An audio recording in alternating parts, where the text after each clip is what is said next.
Rodney Terry said after the game that he was super impressed with Texas's defense, and this is a defensive unit that has continued to improve as the season has went on. Kansas State's total of 56 points is the lowest point total that the Longhorns have allowed in conference play. The Austin Marathon wasn't the only long-winded race to begin in the city this weekend, as Texas baseball started its journey towards trip to Omaha, number 39. Texas was able to outlast Rice despite a slow first half today. Now the real test of the non-conference slate will be next week. Steve Sarkisian and the team will pack things up and go south to face the Alabama Crimson Tide in a rematch of last season's thrilling game. It's an absolute classic here tonight at the Superdome between Texas and Washington. It was a Sugar Bowl that ended up not being all that sweet for the Longhorns, whose season comes to an end tonight at the hands of the Huskies. Switching to the defensive side of the ball, Vernon Broughton brought the boom on Saturday. He had his best game in a Texas uniform. This is finally going to be the year where one of those assistants walks into Tuscaloosa, looks him in the eyes,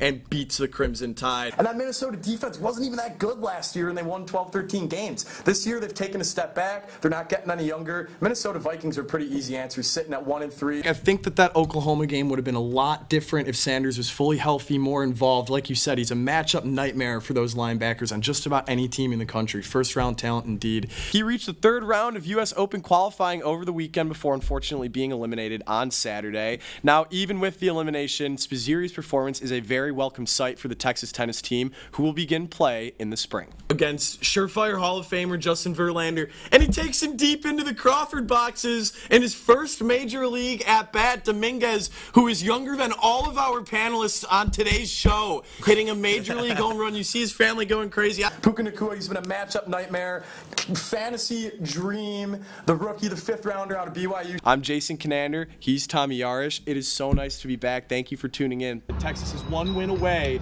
from their first Big 12 championship game appearance since 2018. Can Dylan Dessou stay hot beyond the arc? He's been shooting over 50% from three for this Texas team.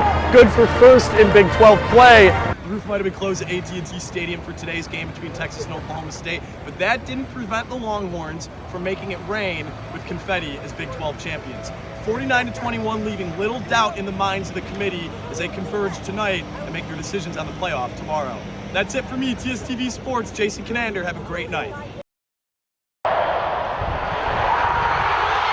Texas football's fabulous fall hit a snag on October 7th. The previously unbeaten Longhorns lost to rival Oklahoma in a thrilling game. Senior linebacker David Benda says the team's focus will only intensify after the loss. Basically, we look at the film, see, okay, where did we go wrong, what could have been a better call, or what technique could have adjusted. We just basically break it down and see what we can improve on. Benda was in coverage on Oklahoma wide receiver Nick Anderson when the Longhorns surrendered the game-winning touchdown to Anderson with 12 seconds remaining in the game. Mistakes like these offer a look into what Texas's focus could be during the bye week, shortening up the little mistakes and creating turnovers on defense, particularly in the red zone. I do think that we're going to see a little more defensive turnover and intensity. I think that's something they really want to get better at. You're going to see a lot of red zone from Sarkisian in practice. You're going to see a lot of talk about penalties, how to get turnovers, how to alleviate the turnovers on offense. Texas has been one of the most balanced teams in the country this season, with its defense ranking in the top 10 of nearly every metric. Texas's offense boasts 4 possible first-round prospects.